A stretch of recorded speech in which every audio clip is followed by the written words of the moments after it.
Imagine there is a small group of people in this world, less than 1% of humanity, whose presence can make an entire room fall silent.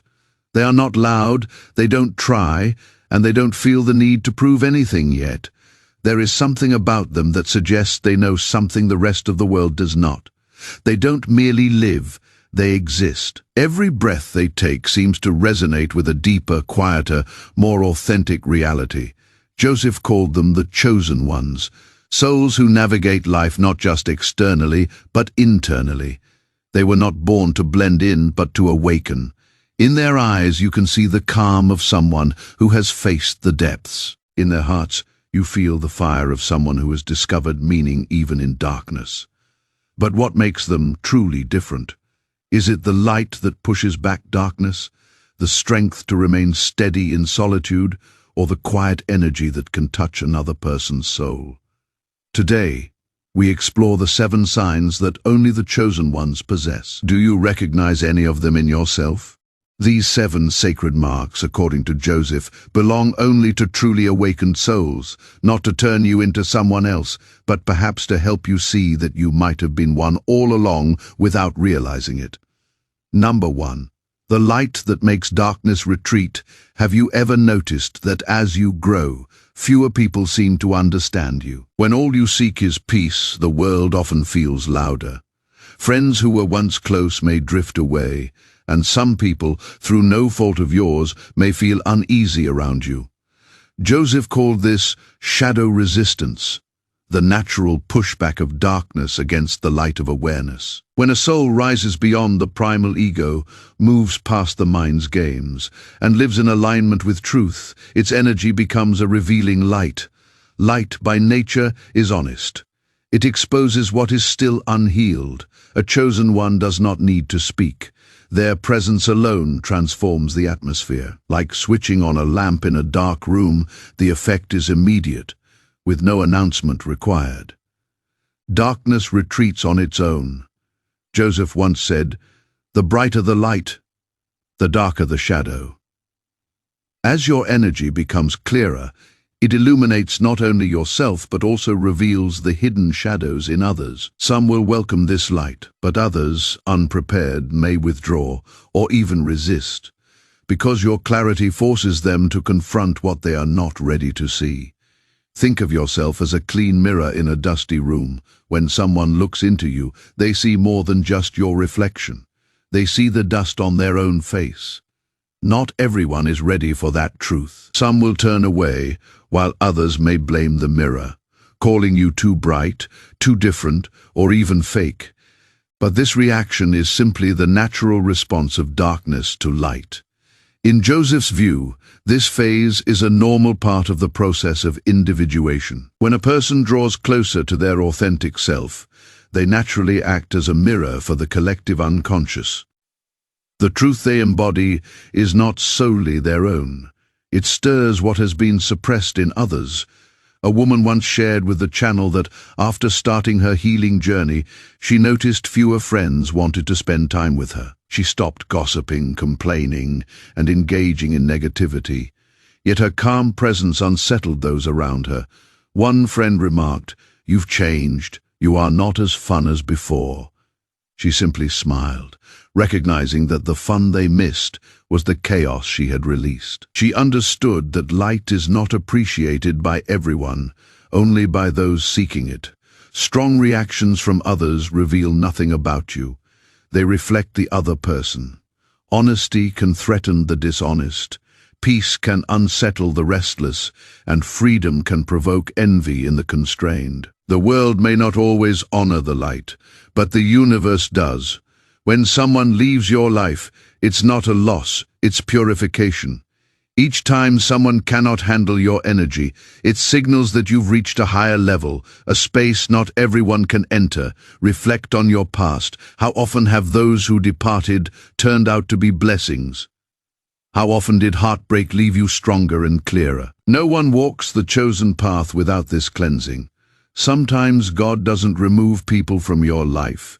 He removes you from energies you've outgrown. The loneliness you feel isn't punishment. It's sacred space for your soul to reset for its next purpose. If you drift from the old, don't panic. True light is never alone. It is simply placed where it belongs. The chosen are not meant to be liked, they are meant to awaken. And awakening sometimes requires walking alone until you encounter souls of the same light.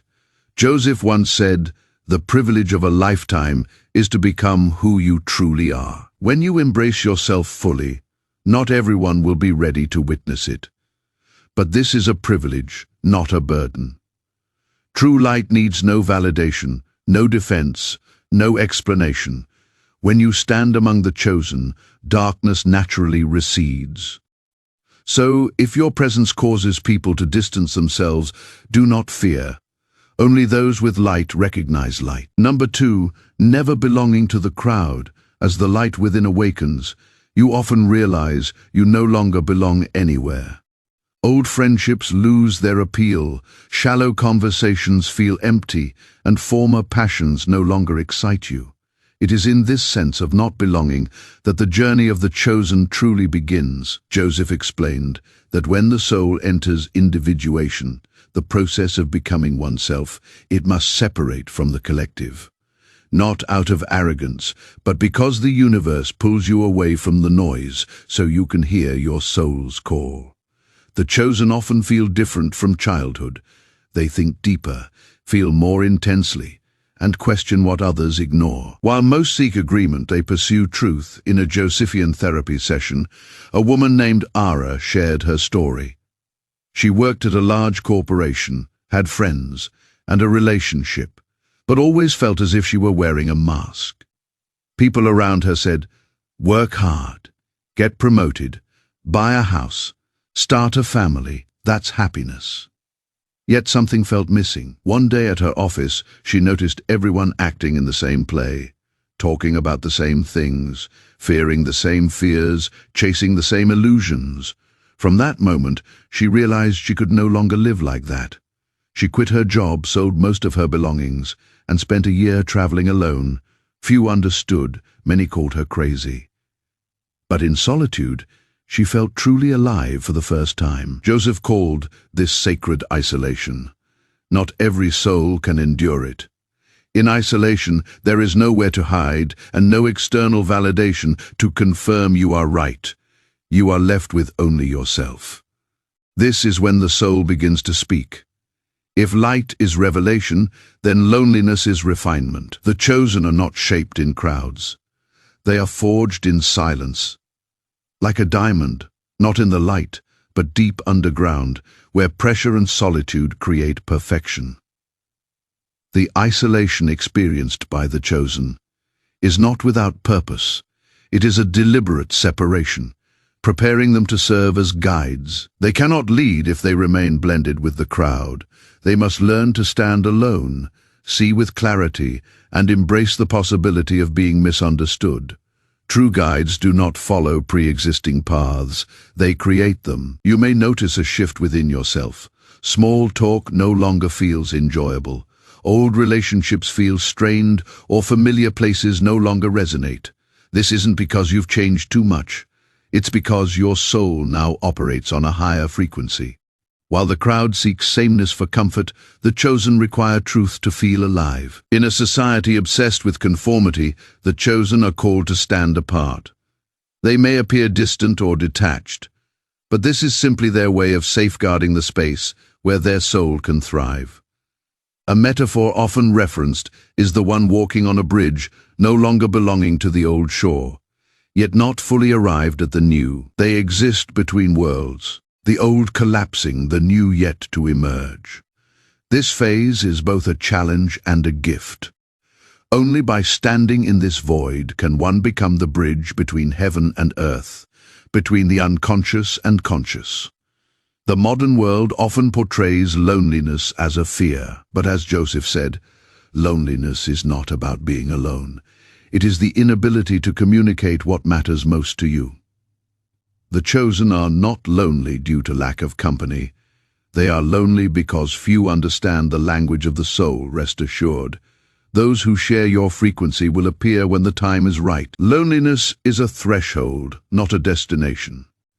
History shows that the greatest souls, from Jesus and Buddha to Joseph himself, experience periods of being misunderstood, isolated from the crowd. Only after they no longer belong to the old world could they create the new. If you find yourself feeling different or unseen, resist the urge to blend in. Let that uniqueness be the sacred signature of your soul. The chosen are not meant to conform. They are meant to awaken, sometimes even to awaken the world by daring to stand alone.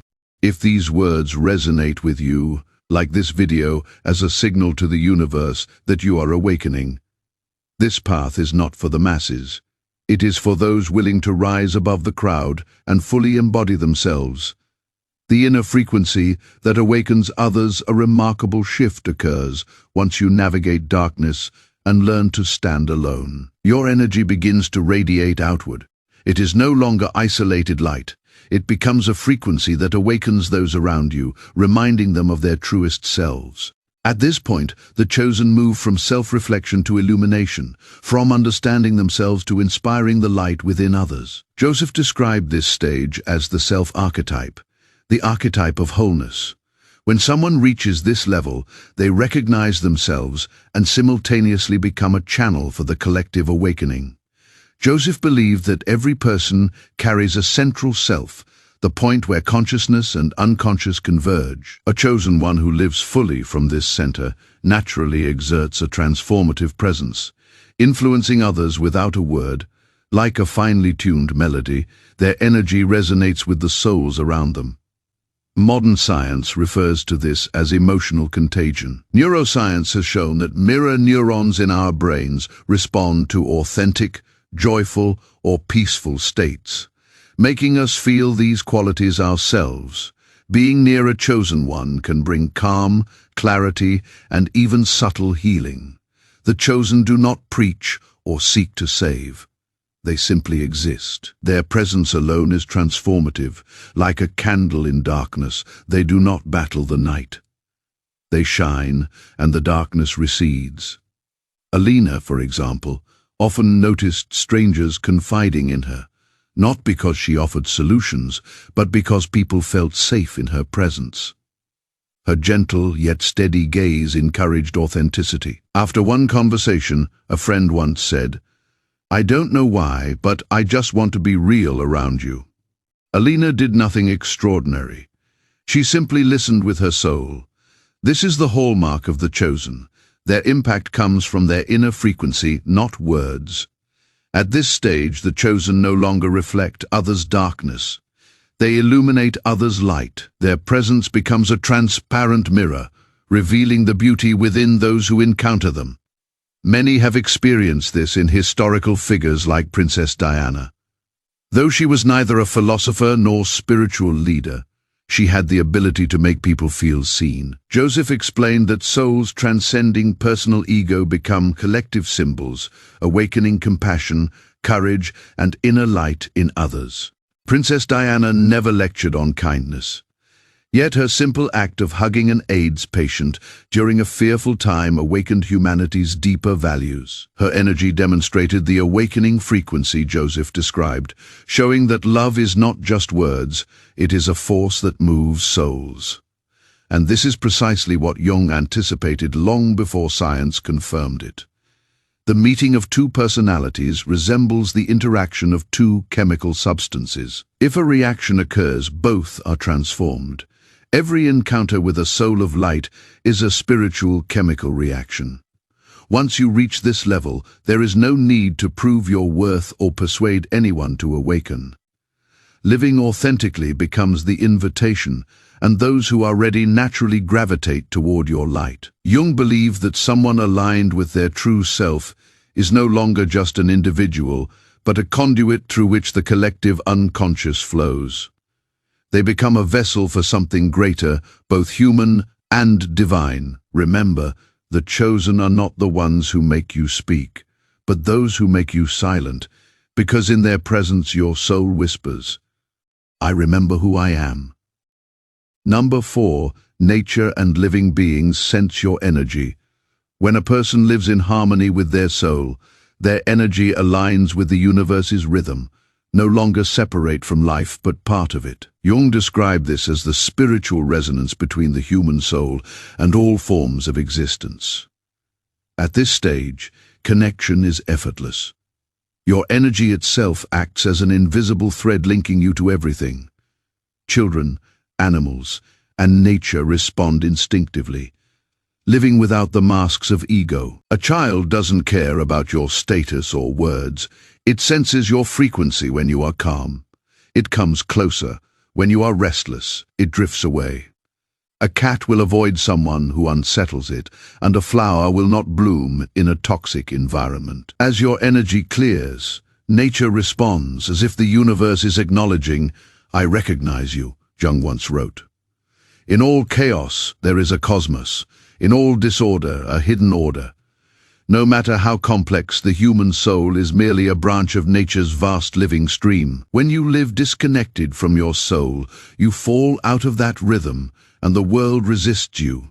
But when you return to your center, reality begins to breathe with you. A friend once shared that after years in finance, she faced a personal crisis.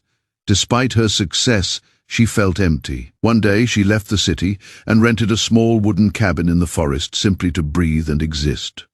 During the first week, all she heard was the noise of her restless mind. But after a few weeks, everything shifted. Birds came near her window, deer wandered into her garden, and flowers bloomed out of season, she said. It wasn't nature that changed, it was me. When my mind grew still, the universe drew near. Perhaps what she experienced mirrors the story in the Bible. When the prophet Elijah fled into the wilderness, weary and desperate, he cried out to God. Yet God did not appear in the storm, earthquake, or fire, but in a gentle whisper. When Elijah heard it, he knew God was present. Similarly, when the human soul becomes quiet, the universe communicates through subtle signs, not noise or miracles, but the sacred connection between breath and life. This story is not magical. It reflects the natural response of pure energy. When your consciousness stops resisting, the world responds with trust. Jung compared it to a dance between the soul and the cosmos, where every human step sends ripples that touch all of existence. The chosen understand they are not mere observers but active participants in life. If you have ever walked in nature after rain and felt a strange energy fill your chest, not happiness, not sadness, but perfect peace, that is the sign of resonating with life's frequency. The chosen live in that state not intermittently, but continuously.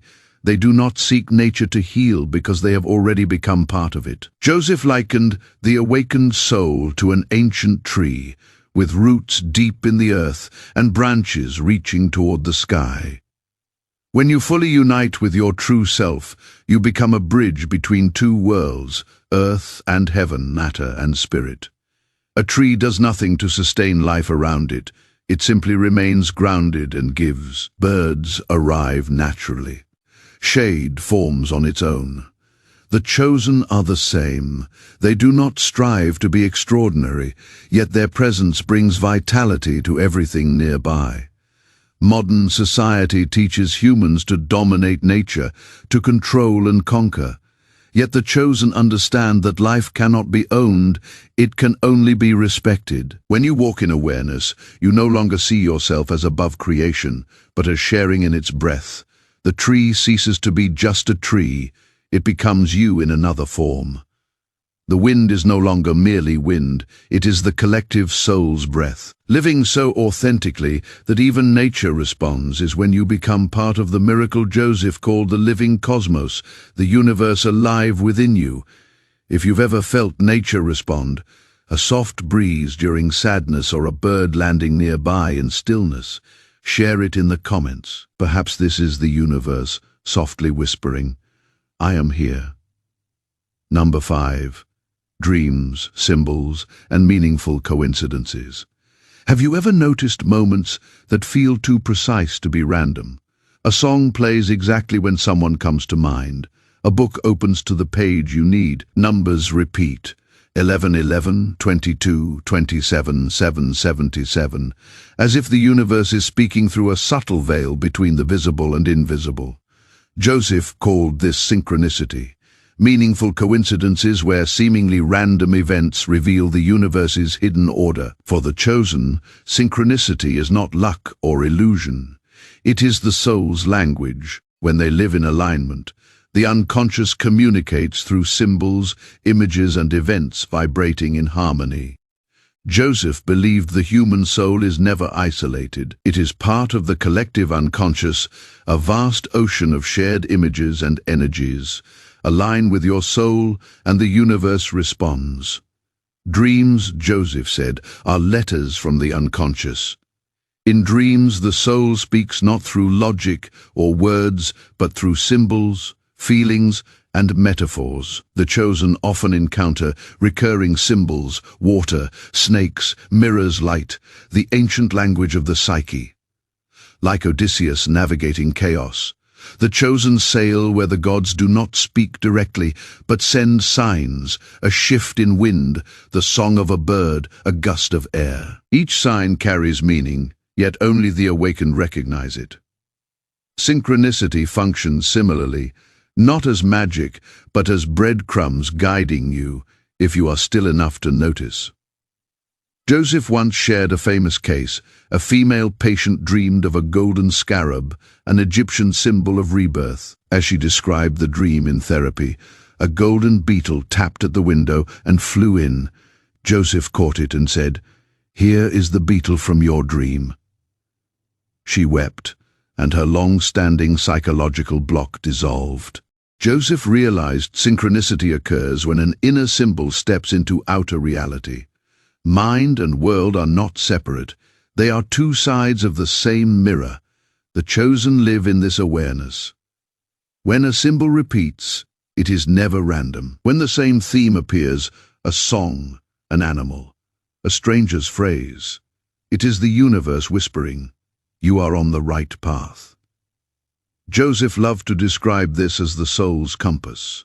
He believed that every person has an inner magnetic field guiding them toward their personal truth. When you drift away from it, life sends synchronicities to realign you. Sometimes as gentle nudges, sometimes as intense challenges. Those who are awakened don't ask, "Why is this happening to me?" Instead, they ask, "What message is this bringing me?" Modern life prioritizes reason, yet the soul communicates through symbols rather than logic. You might call it intuition, a gut feeling, or an inner voice. These are all expressions of the same guiding force. When someone aligns with it, they stop trying to control life and allow life to guide them. Certainty is no longer necessary because they trust the path. If you keep noticing recurring signs, dreams, numbers, symbols, don't dismiss them as coincidence. Pause, breathe, and ask your soul, "What is this trying to tell me?" Jung wrote, "Until you make the unconscious conscious, it will direct your life, and you will call it fate." Those who are chosen no longer live under blind fate. They learn to read its messages. They don't ask why, but where this path is leading them. In that space between the visible and the invisible, they recognize that the universe never stays silent. It whispers in a language only awakened souls can hear. When signs appear, pay attention. They may not be random. They may be messages meant solely for you, calling you to remember who you truly are. Suffering doesn't break the chosen. It reshapes them. Some collapse under pain, while others emerge with a depth that feels like a direct encounter with the divine. Jung referred to this as the night sea journey, the soul's passage through darkness, where the ego dissolves, so the soul can be reborn. He wrote, "No tree can grow to heaven unless its roots reach down to hell. This is not just philosophy, it is a spiritual law. True light cannot be reached without first facing true darkness.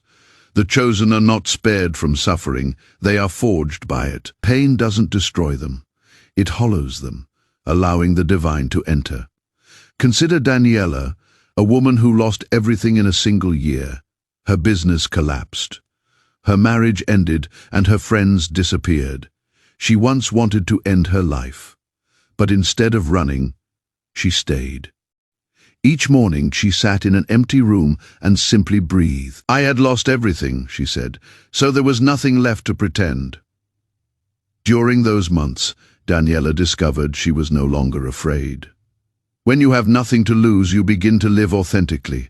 Then a transformation occurred, not because the world changed, but because she did. She began to write, share her experiences, and eventually became a speaker who guided thousands through crisis. I died in that room, she said, but my soul came back to life.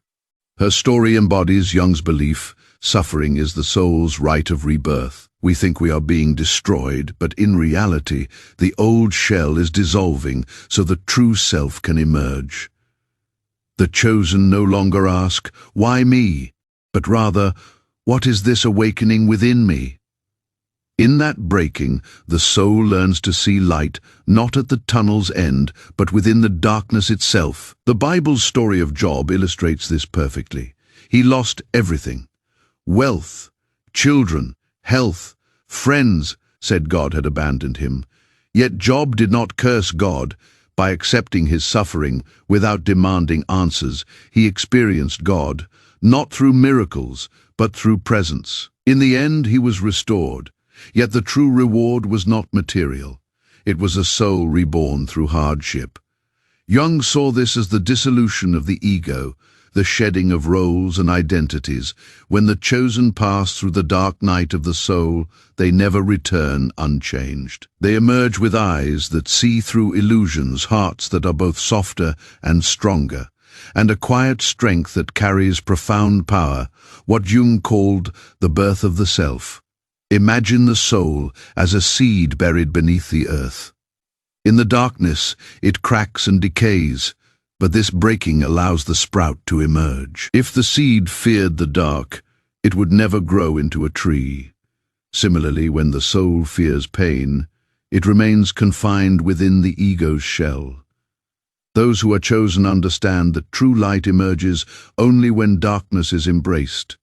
Today's world encourages the pursuit of happiness at any cost. Yet, the chosen recognize that sometimes the path to joy passes directly through suffering. Even Jesus walked through Golgotha before resurrection. No one is destined to carry light without first bearing their own cross. This cross is not a punishment. It is the gateway to freedom. If you are currently in your darkest season, facing loss, heartbreak, or collapse, remember, you are not abandoned. You are being remade. Every great soul has cried in solitude before emerging with eyes capable of seeing what others cannot. Joseph said, "There is no coming to consciousness without pain." Each time you endure suffering, you are not merely losing, you are expanding. Pain is not a sign of failure, but a signal of transformation. Once you survive your night of darkness, your inner light remains undiminished. Suffering does not destroy the chosen, it rebirths them. This is the sixth mark, the mark of a soul that has traversed hell and now carries heaven within. If you have experienced your own dark night of the soul, where everything fell apart, but ultimately led to awakening, share one word that captures what you learned: resilience, rebirth, faith, or simply light. One word may reach someone else navigating their own night. Number 7, the surrender of the ego, the power of letting go. After the soul has journeyed through light and darkness, solitude and awakening, a final stage arrives. Every chosen one must learn to surrender. This is no longer a struggle against the world or the self, but a realization that nothing remains to fight. There is no need to win, prove, or cling. All that remains is trust. Joseph called this the surrender of the ego, not a surrender born of weakness, but of wisdom. When the ego stops grasping, the soul is free. The chosen understand that true strength lies not in control, but in unwavering trust in the deeper order of life. Notice how the more you attempt to control, the more drained and anxious you become. The more you insist life follows your plan, the more stress you feel. Yet, there comes a moment when you release control, not in defeat, but in acceptance. Suddenly, everything begins to align, like murky water clearing when left undisturbed. One viewer shared that she spent her life striving for perfection in work, relationships, and image.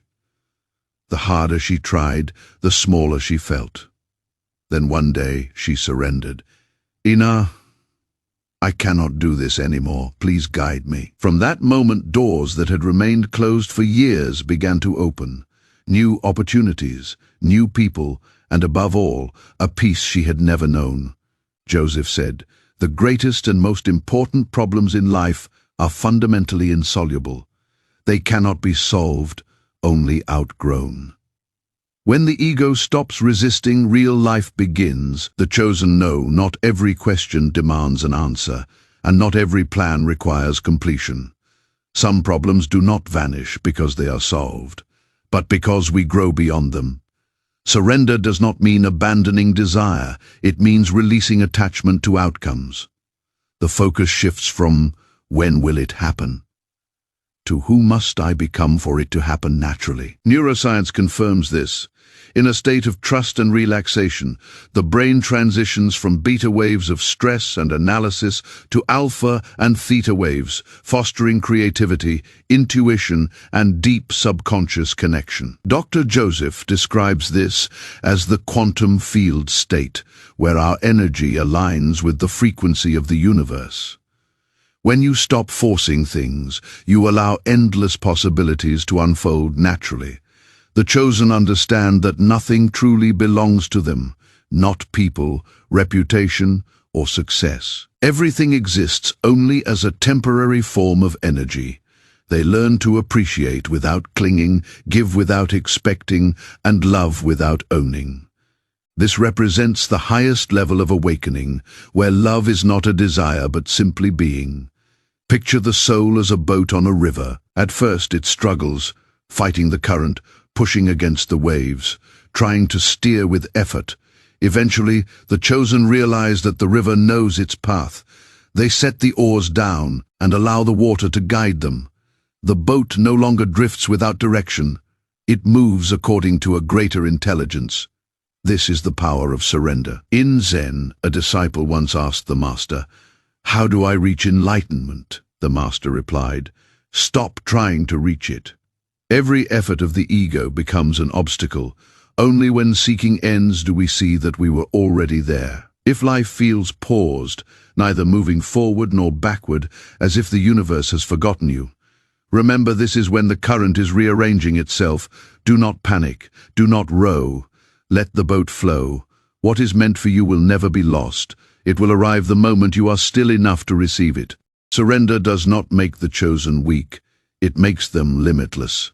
Freed from the ego, they become clear channels for the universe. They stop asking, "How do I control?" and instead ask, "How do I trust?" In this question, they discover what Jung called the harmony between soul and destiny. Ultimately, the chosen understand that true freedom is not having everything, but needing to control nothing. When they surrender, they do not fall, they rise. The chosen do not chase the light, they become it. Not a dazzling light for attention, but a quiet flame that guides others through darkness. They are not showy, yet their presence awakens lost souls to their true nature. Every mark they bear is not a sign of superiority, but a fulfillment of their soul's promise to live fully as themselves.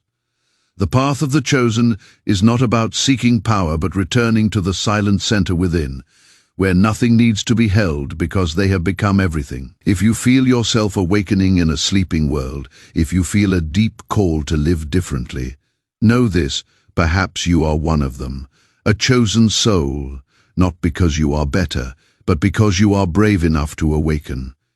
If this video resonated with you, share it so this light can reach further, and don't forget to subscribe to continue exploring the depths of the soul through the lens of Jung. Perhaps along this journey, you will realize that you were chosen long ago.